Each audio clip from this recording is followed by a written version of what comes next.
It started with a single neon pink envelope taped to my front door.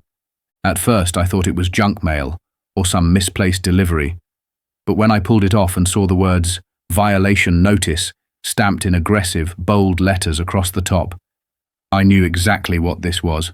I flipped it open. Unapproved lawn decorations. What?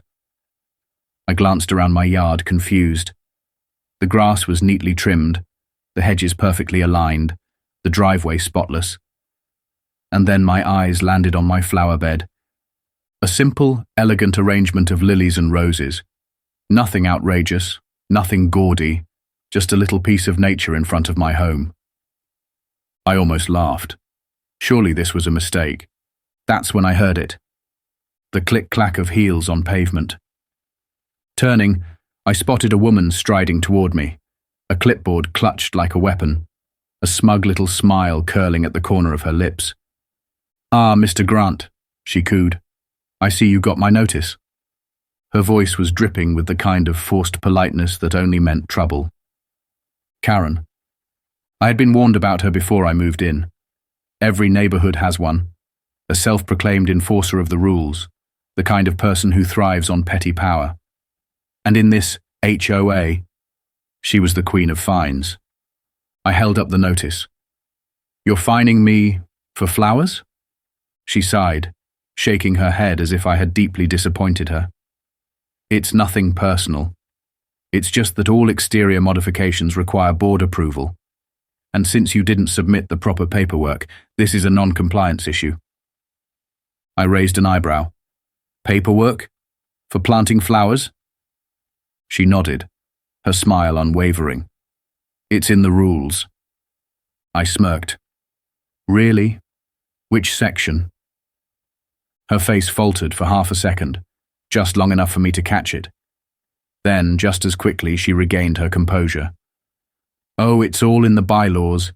I can send you a copy if you'd like."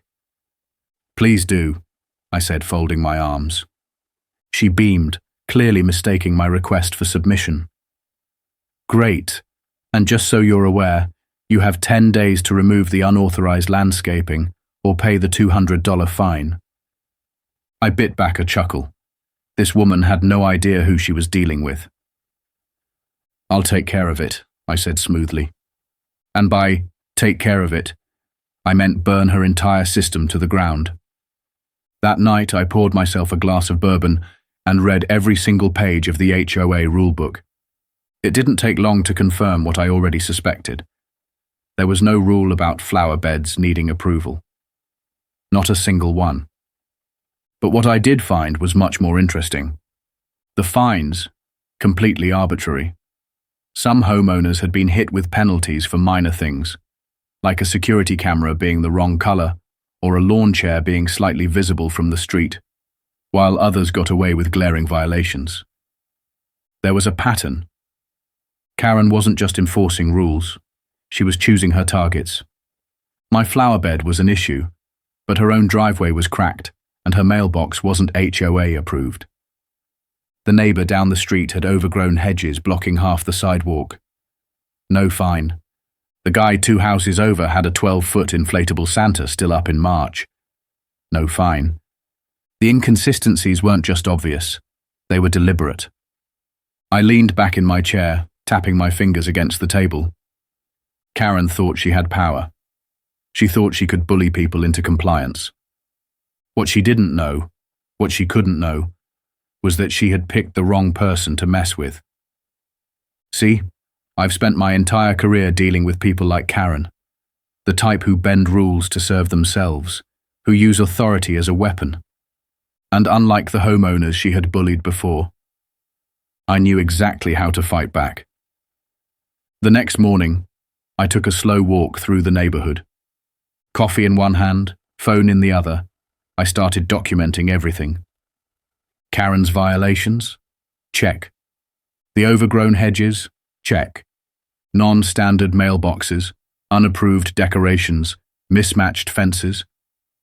Check, check, check. By the time I got back to my house, I had dozens of photos. Evidence of selective enforcement. Clear proof that Karen only went after the homeowners she didn't like, while letting her friends do whatever they wanted. Time for step 2. That evening, I attended my first HOA meeting. The community clubhouse was filled with homeowners, some indifferent, some clearly nervous.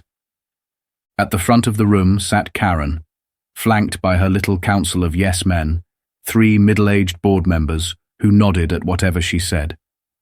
She slammed her gavel against the table, even though no one was talking. "Next on the agenda," she announced, her voice dripping with authority. "Violation dispute. Mr. Grant, you're contesting your fine?" I stood, straightening my sleeves. That's right. Karen gave me that same fake, condescending smile. "Just so we're clear, this isn't a courtroom, Judge. This is an HOA hearing. Different rules." A few people chuckled. I nearly smiled. I had seen her type before, the kind of person who mistook unchecked power for intelligence. I nodded. "I understand, Miss Langley, but rules still matter. And I've read your bylaws." She smirked. "Good. Then you'll know that all exterior modifications require prior approval." I shook my head. "Actually, that section only applies to major structural changes, like fences, patios, or sheds. A flower bed is not a structure." Her expression flickered, just for a second. But before she could respond, a voice from the back of the room spoke up. "He's right," an older woman said.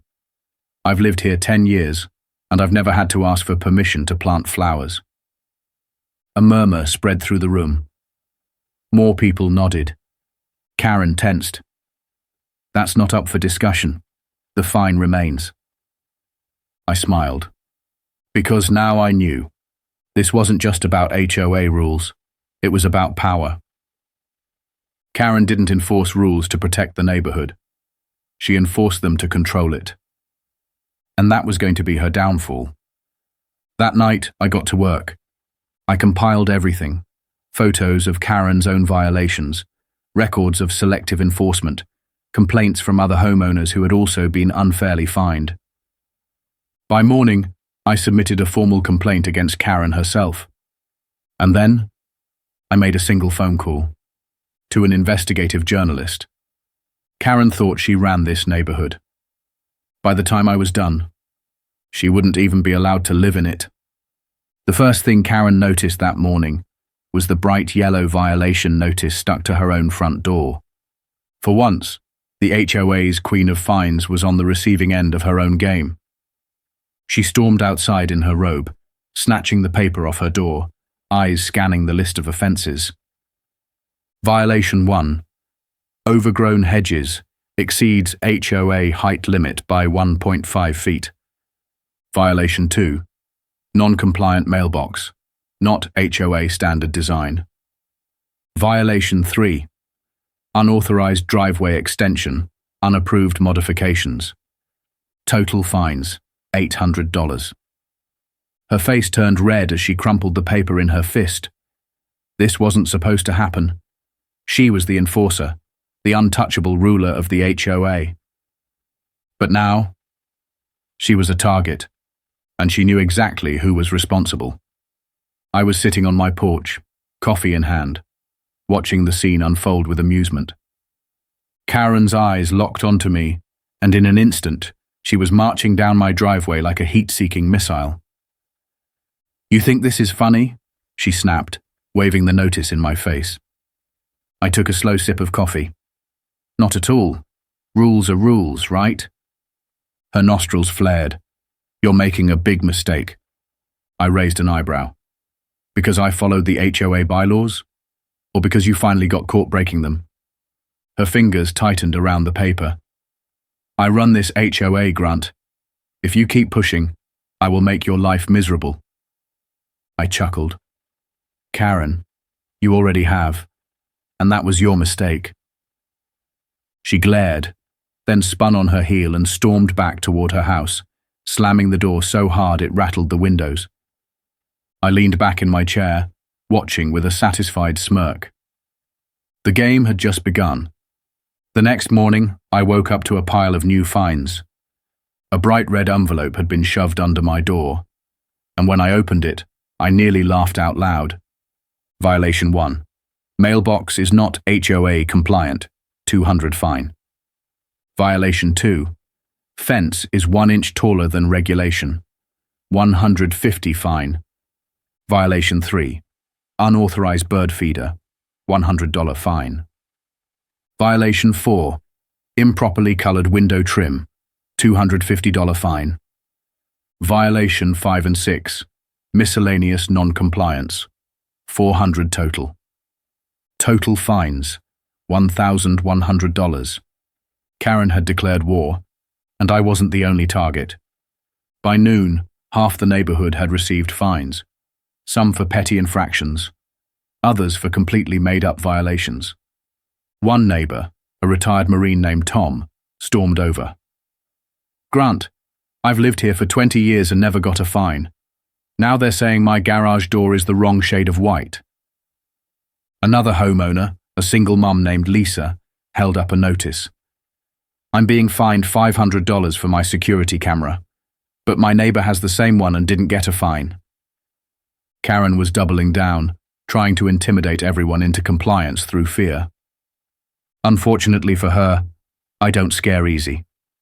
And more importantly, I had just uncovered her biggest mistake yet. HOA fines are supposed to go toward community maintenance, roads, landscaping, clubhouse repairs. So I started digging. Where was all that money going? I got access to the HOA's financial reports, and within minutes, something became very clear. The fines weren't going to maintenance. They weren't going to the community. They were going somewhere else entirely. A huge chunk of collected fines were unaccounted for. Tens of thousands of dollars. Just gone. But Karen? She had just taken 2 vacations in the last 3 months. She had just renovated her kitchen. Brand new marble countertops, top-of-the-line appliances. She had a new car sitting in her driveway. And the HOA clubhouse still had cracks in the walls and a pool that had been under repair for a year. It didn't take a genius to figure it out. Karen wasn't just abusing the HOA rules. She was embezzling money. I printed everything out, bank statements, budget records, and evidence of missing funds, and made one very important phone call. A friend of mine, Dan Matthews, was an investigative journalist. And when I told him what I had found, his response was instant. "Oh, this is going to be fun." The next HOA meeting was standing room only. Word had spread fast. Homeowners who had never attended a meeting before now packed the clubhouse, their frustration boiling over. Karen sat at the front, her gavel clutched tightly, trying to act like she wasn't on the verge of a full-scale mutiny. "Let's begin," she said, forcing a smile. "There have been some concerns about the recent violations, but let me assure you, the board—" I stood up. "Actually, Karen, I'd like to talk about your violations." Her smile stiffened. "You don't have the floor, Grant." I ignored her. I pulled out a stack of documents and dropped them onto the table. "I've compiled a detailed analysis of the HOA's financial records," I said, "and guess what? Over 40% of the collected fines are missing." A wave of murmurs rippled through the room. Karen's face paled. "That's ridiculous," she snapped. "You have no proof." I smirked. "Oh, but I do." I held up a printed budget report. HOA fine revenue, last 12 months. Total collected, $178,000. Total spent on community maintenance, $35,000. Unaccounted funds, $71,000. People started whispering. Some gasps filled the room. I wasn't done. And let's not forget this. I flipped to a security camera photo taken outside my house last night. It showed Karen's husband, crouched by my driveway, spray painting fake cracks. Gasps erupted. Karen froze. That's doctored," she stammered. "Oh, Karen," I said, shaking my head. "I'm a Supreme Court judge. I know evidence tampering when I see it." Silence. Dead. Silence. Then, a slow clap started from the back of the room. People stood up, voices rising in anger. "She's been stealing from us. She fined me $800 for a flower pot. We want her removed." And then, the police walked in. 2 uniformed officers. They made their way straight to the front of the room. "Karen Langley." Her face turned ghost white. "You're under arrest for fraud, financial mismanagement and embezzlement. You have the right to remain silent." The room erupted. Some people cheered. Others just watched in stunned silence as Karen was handcuffed right there in the community clubhouse. As the officers led her away, her eyes locked onto mine. I lifted my coffee and smiled. Checkmate. Karen Langley was a cornered animal, and I knew it the moment she stormed out of that HOA meeting.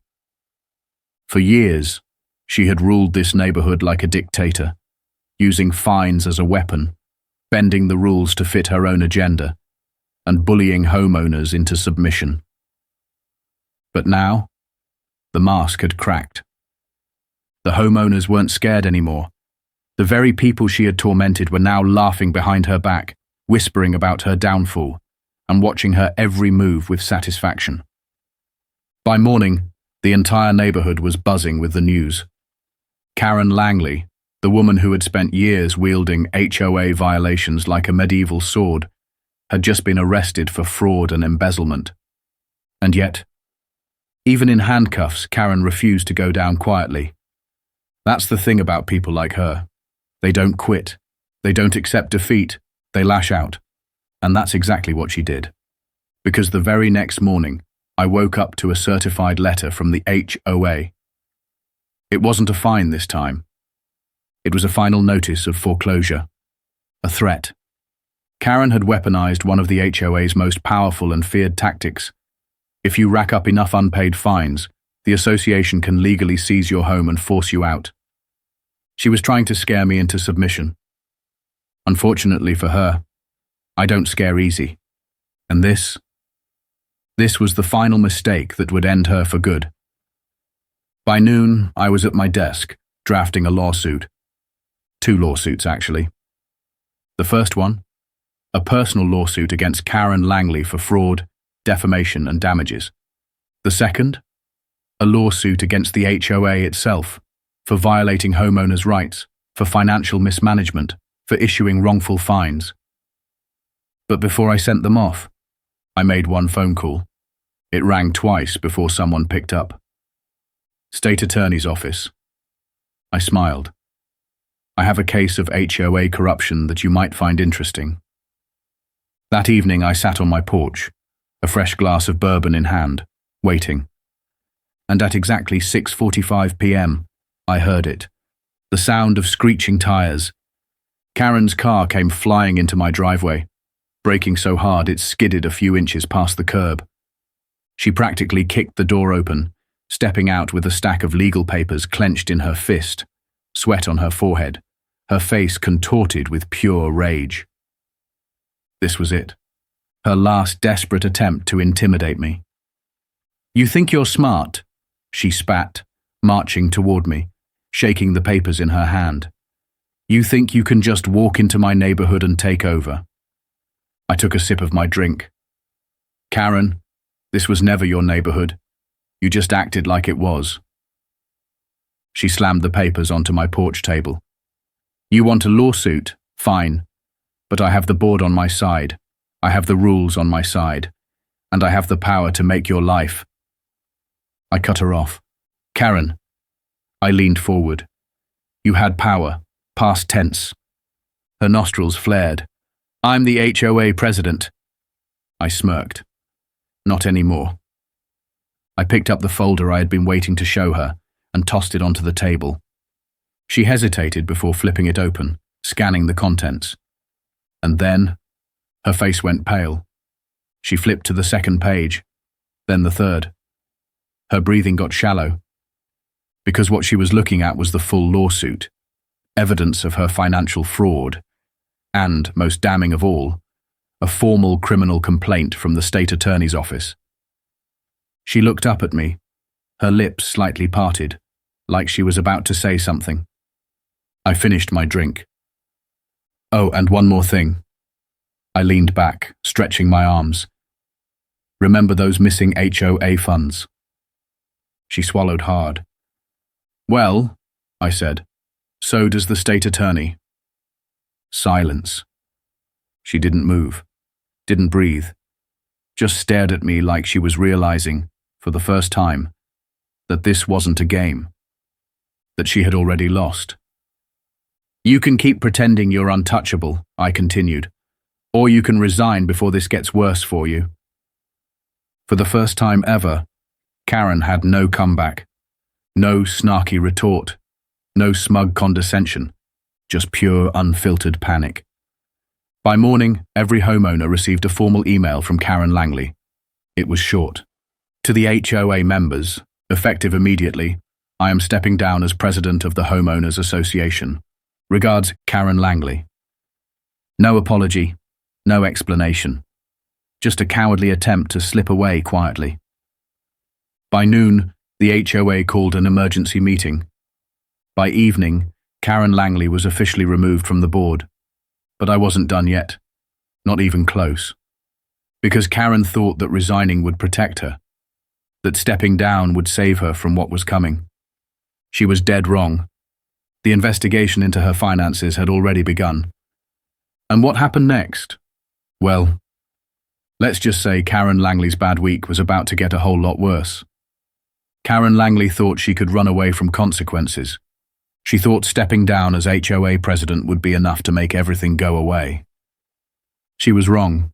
The resignation letter wasn't an escape plan. It was a desperate attempt to delay the inevitable. But people like Karen, they never truly understand when the game is over. They think that as long as they're still standing, as long as they have one last trick up their sleeve, they can worm their way out of anything. That's why I wasn't surprised when, just a few days later, I got another letter in the mail. A final demand notice from the HOA. Even though Karen was gone, the board was still trying to collect on her ridiculous fines. $1,100 for non-compliance, $2,300 in accrued penalties. And at the bottom, the real threat. Failure to pay will result in foreclosure proceedings against your property. I actually laughed. Even without Karen, her cronies were still trying to flex what little power they had left. They still thought they could control me. What they didn't realize was the HOA itself was already crumbling from the inside. While they were busy trying to scare me into compliance, I had been busy doing something else.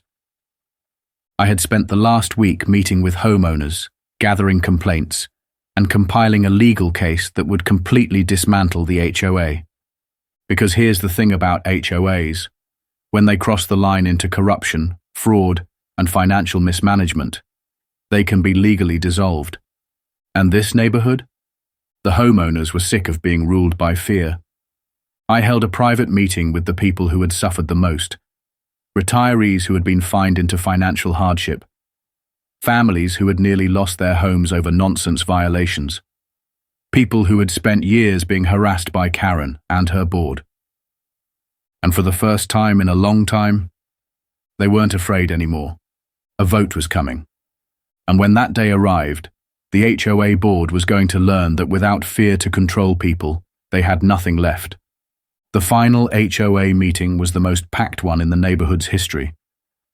People who had never attended a single meeting before showed up, filling every seat, standing against the walls, waiting. The interim HOA president, a nervous woman named Linda Carter, stood at the podium, clearing her throat. With Karen Langley's resignation, she began, we will be holding a vote on new board leadership. The doors slammed open. 2 uniformed officers strode inside. The room went dead silent. Every head turned, every breath held. The officers moved straight through the crowd, stopping at the front of the room. Richard Langley?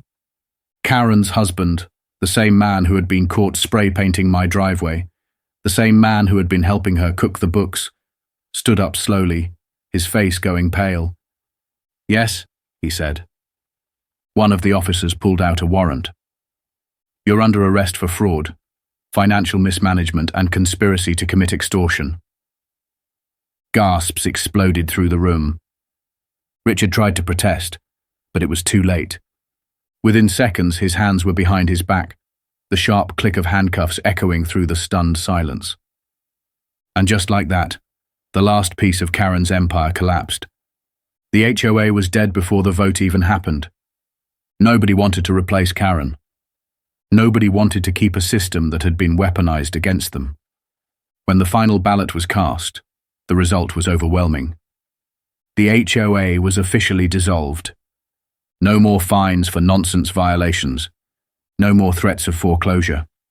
No more power-hungry dictators pretending they were running a kingdom.